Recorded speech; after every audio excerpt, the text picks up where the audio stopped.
오늘 본문의 말씀을 가지고 기도원의 성공과 실패라는 제목으로 잠깐 동안 은혜를 나누려고 합니다. 예전에 우리 한국 교회에 큰 지도자이셨던 한 분이 이런 고백을 했습니다. 나는 평생 집 한 칸도 마련하지 못했고 평생 저금 통장 하나 가져본 일이 없습니다. 지금은 사위의 집에 얹혀 살고 있습니다. 나는 평생 어떤 단체에 장이 되고자 노력해 본 일이 없었고 그저 복음을 전하고 이웃을 사랑하기 위해서 노력했을 뿐입니다.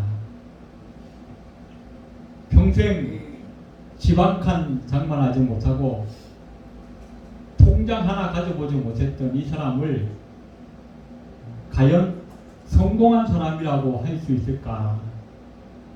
세상적인 기준으로 본다면 아니라고 대답할 수밖에 없을 것입니다. 그런데 이 말씀은 노벨상에 버금가는 템플턴 상을 받았던 한경직 목사님의 고백이었습니다. 그 상을 받을 때 수상 소감으로 말씀했던 그 이야기 내용입니다. 이 목사님을 비록 그가 평생 집 한 채 마련하지 못하고 저금 통장 하나 가져보지 못했지만 세상에 그 누구도 그를 인생의 실패자라고 말할 사람은 없을 것입니다. 역시 템플턴 상을 수상했던 마더 테레사, 우리가 잘 아는 그 테레사 수녀도 이런 말을 했습니다. 성공은 이 멋진 사사 기도원의 실패의 모습도 함께 기록이 되어 있어서 우리가 인생에 있어서 진정한 성공과 실패의 의미는 어떤 것들인가에 대해서 우리가 오늘 시간에 좀 살펴보려고 합니다. 우리가 지난 시간에 살펴본 것처럼 이 사사 기도원이 300명밖에 되지 않는 군사들을 이끌고 메뚜기 떼처럼 많은 셀 수도 없이 많은 미디안 군사들을 무찌르고 보기 좋게 승리를 거둔 그 시간, 그 순간 보통 사람들 같으면 일반적인 역사 같으면 기도원의 인생에서 가장 클라이막스는 바로 그 미디안과의 싸움에서 승리한 그 순간일 것이다 라고 기록을 하게 될 것입니다.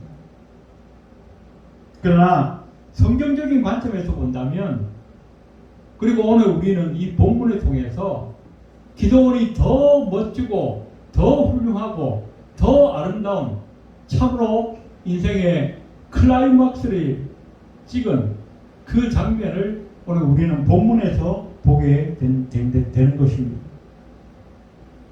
오늘 22절에 보니까 이런 말씀이 있습니다. 그때 이스라엘 사람들이 기드온에게 이르되 당신이 우리를 미디안의 손에서 구원하셨으니 당신과 당신의 아들과 당신의 손자가 우리를 다스리소서.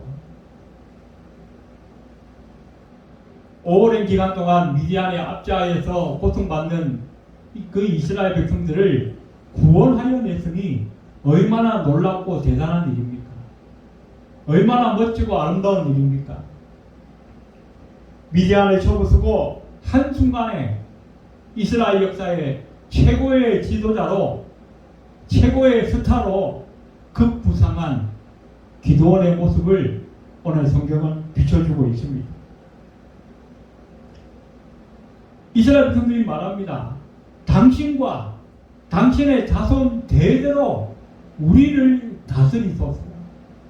이 말은 무슨 말입니까? 당신이 우리의 왕이 되어 주십시오. 그런 뜻입니다. 이보다 더 큰 영광과 성공의 순간이 어디 있겠습니까? 그런데 오늘 본문의 기도원은 예상 밖의 반응을 보이고 있습니다. 23절에 보니까 기도원이 이렇게 말합니다. 내가 너희를 다스리지 아니하겠고 나의 아들도 너희를 다스리지 아니할 것이요 여호와께서 너희를 다스리실 것이다. 성경은 바로 이 순간을 기도원이 가장 인생에서 성공한 순간이라고 기록을 하고 있다는 것입니다.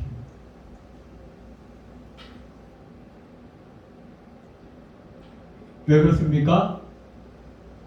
세상 사람들은 기도원을 높이고 기도원을 추대하고 기도원을 왕으로 삼으려고 했지만 기도원은 잘 알고 있었어요. 이 전쟁의 승패가 나에게 있었던 것이 아니라 하나님에게 그 모든 답이 있었다는 것을 기도원은 누구보다도 잘 알고 있었어요. 기도원은 보잘것없는 농부였습니다. 농사를 지어서 그 소출을 거둘 때에 그 밀을 타작할 때 어떻게 해요? 미디안 군사가 무서워서 자기의 곳간에 숨어서 밀을 타작하고 있었어요. 미디안 군사들이 알면 또 약탈에 갈까봐 두려워서 조심스럽게 숨어서 밀 타작하고 있는 그 기도원에게 어떻게 해요? 하나님이 사자를 보내셔서 큰 용사여, 너 큰 용사여. 아니 미디안 군사가 무서워가지고 숨어있는 그 사람에게 하나님께서 뭐라고 했어요? 너 큰 용사여. 이게 말이나 되는 소리입니까? 그런데 어떻게 해요? 미디안이 무서워서 숨어있던 그 기도원이 하나님께 순종하고 하나님 말씀을 의지해서 나아갔더니 그 나머지는 어떻게 해요? 하나님이 다 해결해 주셨어요. 하나님이 다 처리하셨어요. 이 기도원은 그냥 순종해서 나간 것밖에 없어요. 그래서 그 모든 전쟁의 승패가 자기에게 있는 것이 아니라 하나님께서 하신 일이라는 것을 이 기도원은 누구보다 잘 알았기 때문에 그 모든 영광을 어떻게 해요? 하나님께 돌렸다는 것이죠.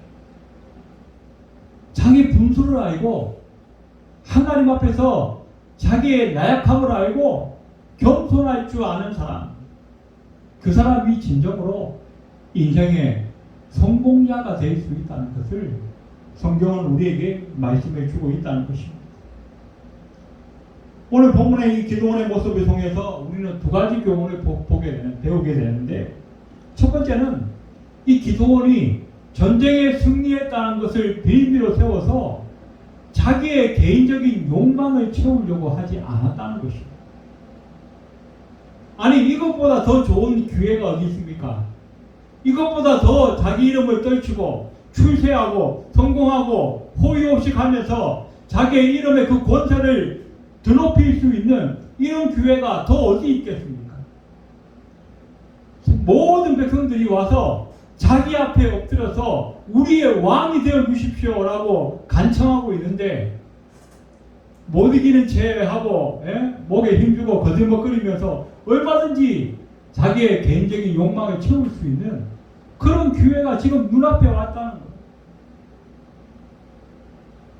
그런데 기도원은 그렇게 하지 않았죠. 왜? 하나님을 두려워할 줄 아는 사람이에요. 너무나 양심적이었어요. 아니 나는 한 것이 없는데 나는 몰래 숨어서 밀타작하고 있다가 부름받아서 그냥 순종하여 나간 것뿐인데, 기도원은 자기 자신을 잘 알았습니다. 그리고 이 모든 이들이 하나님께로부터 일어난 일이라는 것을 믿음으로 고백했다. 그래서 어떻게 해요? 내가 너희를 다스리지 않겠어. 나의 자손들도 너희를 다스리는 것이 아니라 오직 이스라엘은 누가 다스려요? 여호와께서 다스리실 것이다. 두 번째로 기도원은 박수를 받을 때 조용히 떠나갈 줄 아는 사람이었다는 것입니다. 요즘 우리 간혹 베스트셀러 같은 그 책 제목으로도나 박수 칠 때 떠날 줄 아는 사람, 박수 받을 때 그 무대를 내려올 줄 아는 사람, 그 사람이 진정으로 지혜로운 사람이라는 겁니다. 이 모습을 어떻게 해요? 마치 예수님의 그 등장 앞에서 조용히 자기의 자리를 내려놓았던 세례 요한의 모습과 같은. 지금까지는 많은 사람들이 이 세례 요한을 쫓아다녔습니다. 세례 요한에게 회개의 그 세례를 받으면서 하나님 나라의 복음을 들으면서 수많은 사람들이 몰려왔습니다. 그러나 어느 날 그 순간 예수님께서 이 세상 가운데 등장하시는 그 순간부터 세례 요한은 어떻게 해요? 조용히 이제 내가 떠날 때가 되었다는 것을 직감합니다. 그리고 지금까지 자기를 따라다니던 그 제자들에게 말합니다. 그는 흥하여야겠고 나는 쇠하여야 하리라.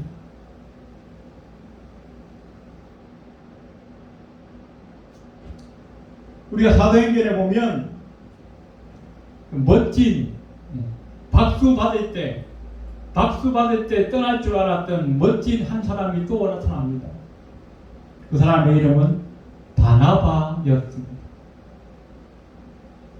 바나바는 그 이름이 원래 이 바나바가 아니었어요. 그런데 바나바는 별명입니다. 권위하는 자라고 하는 별명입니다.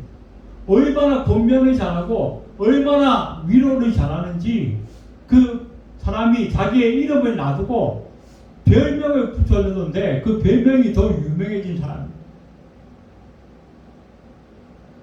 그런데 어느 날 예루살렘 교회에 이 바나바가 너무나 멋진 청년 이쁜 한 사람을 발견하게 됩니다. 그 사람의 이름은, 그 청년의 이름은 사울이었습니다. 사울은 원래 이 열심당원이었습니다. 그래서 체포영장을 발부받아서 다메섹에 있는 예수 믿는 사람들을 잡아서 감옥에 가두려고 그 다메섹을 향해서 가다가 누구를 만났어요? 예수님을 만나게 됩니다. 그리고 회심하게 됩니다. 그 이전에는 예수 믿는 사람을 그렇게 핍박하는데 열심이었던 사람이 어느 날 하루아침에 갑자기 바뀌어서 예수님의 복음을 증거하는 사도로 바뀌었다는 거예요. 그러니까 이 예루살렘 교회 제자들과 많은 사람들이 처음에는 믿어주지 않았어요. 아니, 예수 믿는 사람들이 그렇게 핍박하던 사람이 갑자기 뭐 사도가 됐다고? 제자가 됐다고? 의심했습니다. 그런데 이 바나바는 어떻게 해요? 이 바울을 알아봤어요. 아, 저 사울이 예수님을 믿고 이제 바울로 바뀌었구나. 회개에 합당한 열매를 맺고 예수님의 제자로, 예수님의 사도로 거듭났구나. 그래서 어떻게 해요? 그 예루살렘 모든 증인들 앞에서 이 바울에 대해서 신원 보증을 해줍니다. 한 사람의 신원을 보증한다는 것은 이 사람이 어떻게 해요? 그만큼 권위가 있기 때문에. 야, 이 사람이 하는 말이라면, 이 사람이 믿어주는 사람이라면 우리도 믿을만하다. 그러면 어떻게 해요? 이 사람이 그만큼 신뢰할 수 있는 그런 사람이라는 거 아니겠습니까? 그래서 사도행전 이 바울과 바나바가 이 등장할 때 그 초기에는 항상 성경에 뭐라고 나오냐면 바나바와 바울이 이렇게 나와요. 바나바가 먼저 나와요. 그러다가 이제 중반에 좀 넘어가게 되면 바울과 바나바가 이렇게 순서가 바뀌어요. 그건 무슨 말입니까? 성도들과 회중들 앞에서 하나님 나라에서 바울의 영향력이 그만큼 커져간다. 그래도 이 바나바는 어떻게 해요? 한 번도 불평하거나 원망하거나 시기하거나 그런 게 없어요. 많은 사람들이 이 바울을 칭찬하고 존경하고 박수 칠 때 바나바는 조용히 자기의 무대에서 내려올 줄 아는 겸손함이 있었다. 오늘 기도원의 모습이 바로 그런 모습이었어요. 나는 한 것이 없어. 내가 잘나서 된 것이 아니야. 하나님이 하셨다.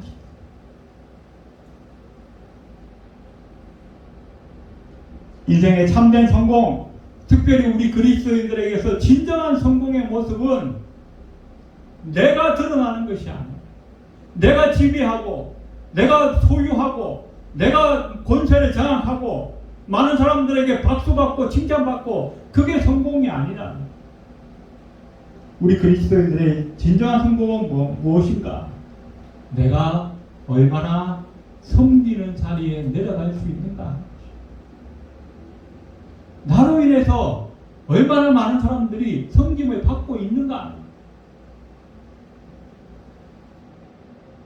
하나님의 영광을 위해서, 하나님의 교회와 이웃을 위해서 내가 얼마나 섬기고 있는가? 그것이 그 사람의 인생의 성공의 척도를 가늠하는 오직 유일한 잣대가 될 수 있어야 한다는 것이죠. 그래서 기도원의 성공은 뭐예요? 자기가 순종함으로 인하여서 온 이스라엘 나라에 평화가 왔는데 그 모든 영광을 자기에게 돌리지 않고 하나님께 돌릴 줄 아는 그 섬김의 모습이 기도원에게 있었다는 것입니다. 자, 여기까지는 너무나 멋지고 아름다운데 이 이야기의 결말은 실패로 마감이 되어지고 있다는 것입니다. 그 실패의 시작은 바로 에봇 사건이었다라고 성경은 기록하고 있습니다. 오늘 이 24절 이후의 말씀을 보면 기도원이 무슨 마음이었는지 자기 보고 왕이 되어서 다스려 달라고 하는 그 이스라엘 백성들 앞에서 아니다, 내가 다스리는 것이 아니고 우리 자손들이 다스리는 것이 아니고 오직 하나님께서 다스리실 것이다. 여기까지 너무나 멋지게 잘했는데 그 다음이 문제였어요. 사람들에게 이스라엘 백성들이 그 미디안 군대를 격파하고 그들의 전리품을 가져왔는데 그들이 미디안 사람들에게는 이 금 귀고리 이런 것들이 있었던 것 같아요. 그것을 다 나에게 달라고 요청합니다. 내가 왕이 되어서 너희를 다스리는 것이 중요한 것이 아니다.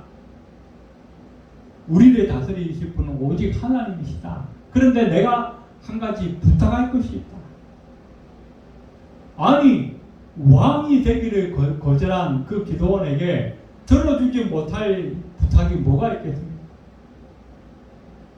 그래서 모든 사람들이 흔쾌히 그 기도원이 요구한 대로 금과 은과 폐물을 다 가져왔어요. 한데 다 모았어요. 그리고 기도원이 이 금을 다 모아서 에봇을 만들었다라고 성경은 말씀합니다.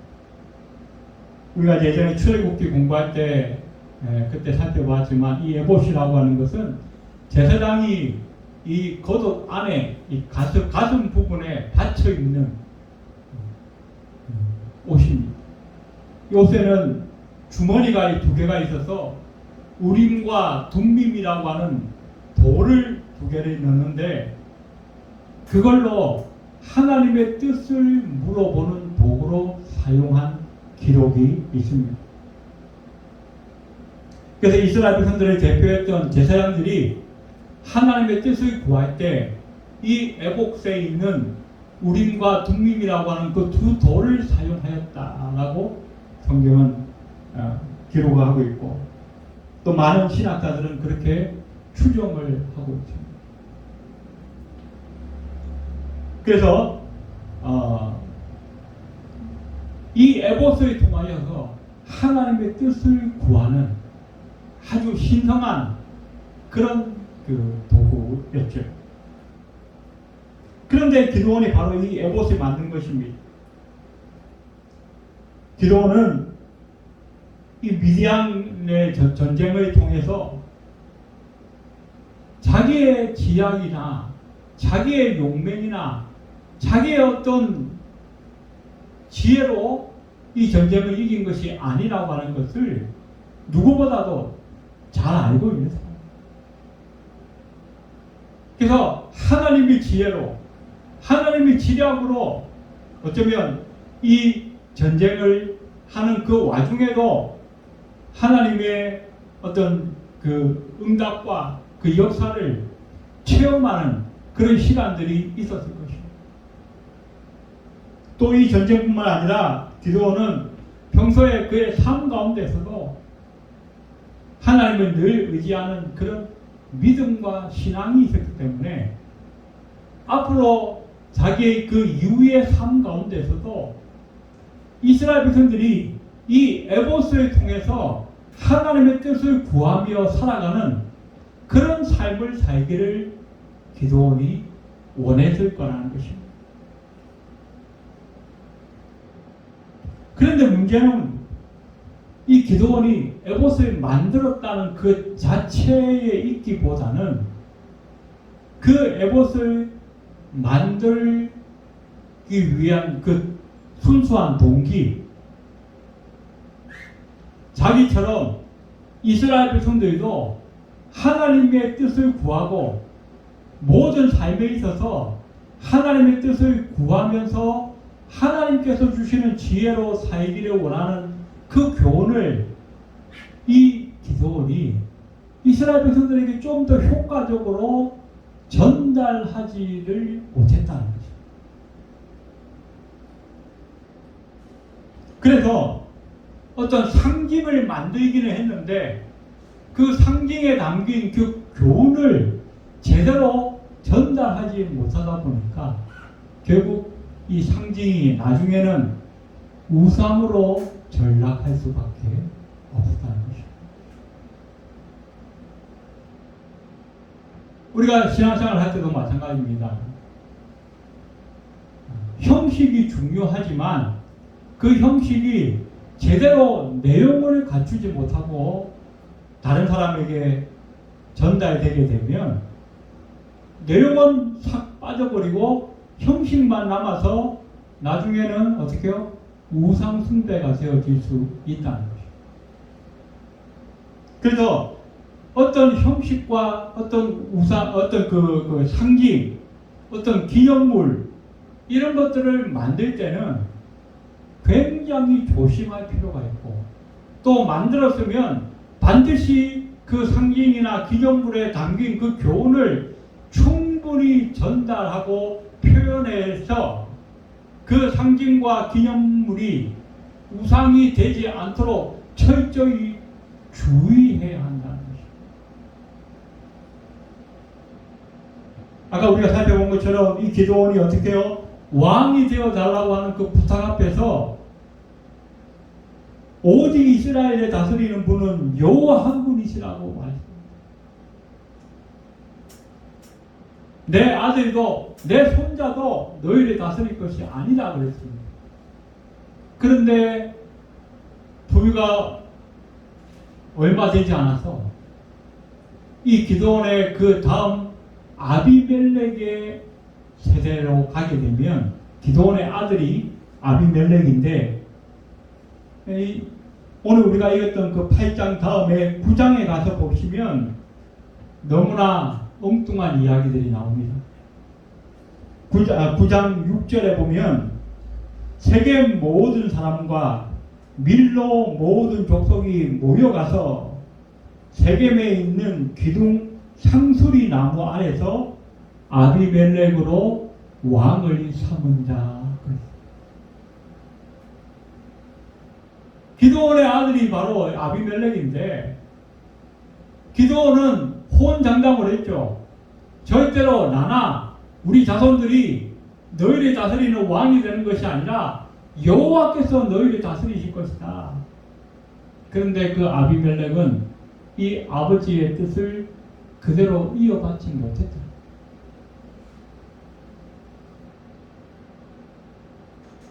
아마 기드온이 그것을 거절한 이후에도 에봇이나 또 이런 여러 가지 사건들을 보면 굉장히 존경받고 인정받고 아주 우대받는 그런 삶을 살았던 것 같아요. 비록 왕은 되지 않았지만 왕에 준하는 그런 대우를 받았던 것 같아요. 그러다 보니까 어떻게 해요? 그 아들에 가서는 교만이 극에 달해서 뭐 나라도 왕이 되면 되지. 우리 아버지가 못한 거 내가 하면 되지. 그래서 결국은 주변 사람들이 이 아비멜렉을 왕으로 세우고 그래서 하나님 앞에 다시 한번 범죄를 저지르는 그런 잘못된 상황으로 몰아가고 있는 것을 보게 되어진다는 것입니다. 말씀을 정리하겠습니다. 우리가 뭐 드라마나 우리 주변의 삶 가운데서 또 인류 역사 가운데서도 보면 세상적으로는 크게 성공했지만 가정생활에 실패하는 사람들을 우리는 종종 보게 되고 특별히 자녀 교육에 실패하는 그런 아버지들을 우리는 많이 보게 됩니다. 오늘 기도원이 바로 그런 모습이 아닌가 우리는 생각하게 됩니다.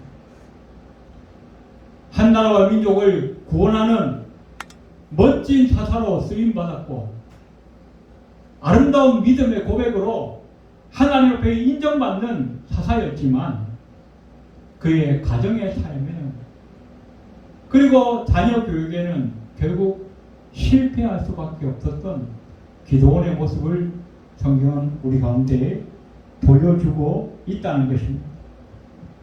우리의 모습은 어떠합니까?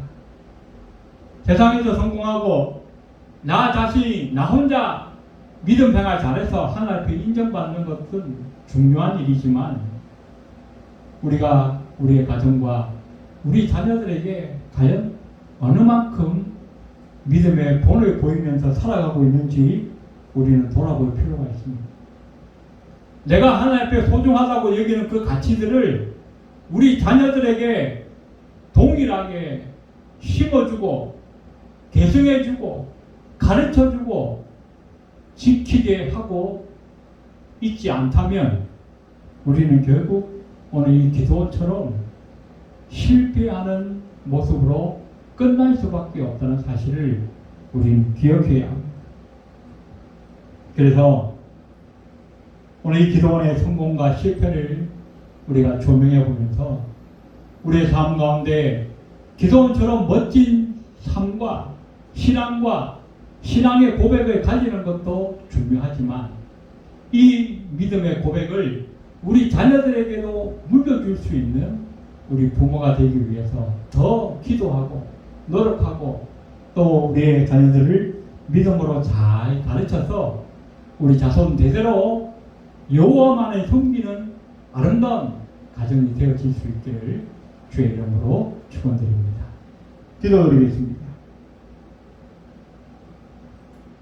고마우신 하나님, 기도원이 믿음으로 하나님 앞에 잘 순종하였고 또한 그 신앙의 고백으로 하나님께 영광 돌리는 멋진 모습도 있었지만 그 믿음의 고백이 그 신앙이 자녀들에게 제대로 이어지지 못한 모습들을 보았습니다.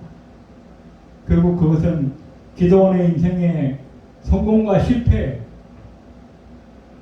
밝음과 어둠으로 자리 잡을 수밖에 없었는데, 오늘 우리가 이 모습을 보면서 우리의 삶에 교훈받기 원합니다. 도전받기 원합니다. 우리가 믿음으로 고백하는 우리의 신앙을 우리 자녀들에게도 잘 전수하고 가르쳐서 우리 자손 대대로 하나님을 섬기는 믿음의 가정으로 살아갈 수 있도록 하나님 역사하여 주옵소서. 축복하여 주시옵소서. 예배를 마치고 돌아가는 발걸음 위에도 함께하여 주옵소서. 예수님의 이름으로 간절히 기도드리옵나이다. 아멘.